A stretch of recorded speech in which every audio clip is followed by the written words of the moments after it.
Let's be honest, your resume is probably sitting in a digital graveyard right now.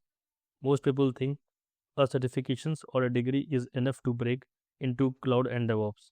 But reality is, if you don't have proof, you don't have job.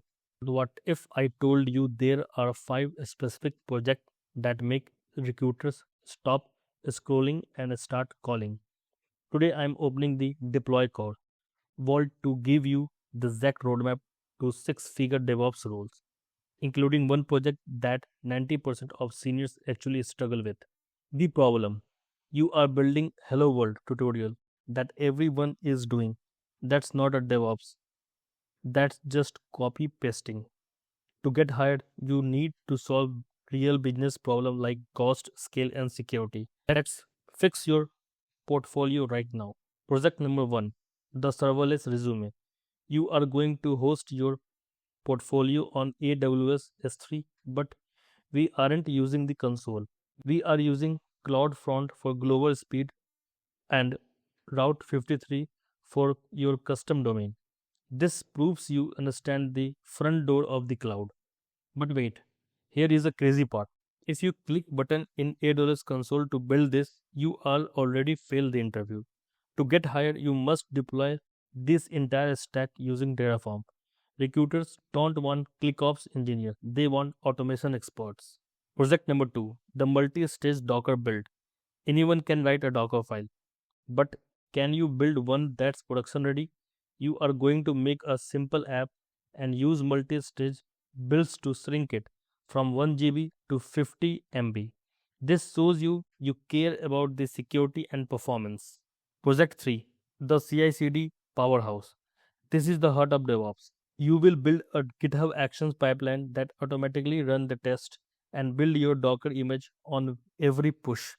This proves you can automate the boring stuff so the dev team can move faster. Here is the wow moment for your interview. Add a Slack notification steps to your pipeline. Imagine showing a recruiter your phone buzzing in real time as your code goes live.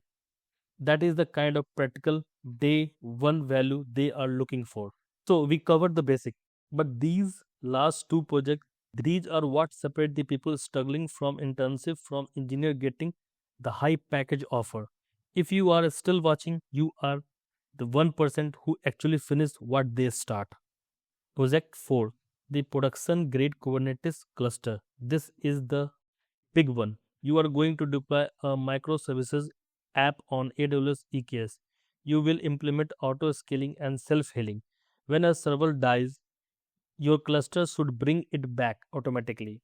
This is senior level infrastructure. Finally, project number 5, the observability suite. Most people build it and forget it. You are going to set up the Prometheus and Grafana to monitor your cluster. Because in the real world, if you aren't measuring it, you aren't managing it. This proves you can handle day 2 operations. Here is your payoff, the drift eliminator. Use a tool like GitOps or a custom script to ensure that if someone manually changes a setting in AWS, your automation flip it back instantly. This project alone makes you more valuable than 80% of applicant out there. DevOps isn't about knowing every tool. It is about building system that solves problem. If you build these 5 projects, you aren't just a learner anymore. You are an architect. You have proof, the code, and the confidence to lead. I want to know which of these 5 projects are going to start tonight. Terraform, Docker, CI/CD, Kubernetes, or monitoring. Tell me in comments, and I will personally help the most interesting project idea get started. If you want to master the cloud and stay ahead of the curve, subscribe to DeployCore. And if you need the actual roadmap to learn these tools from scratch, keep watching our channel. Till keep deploying, and I will see you in next one.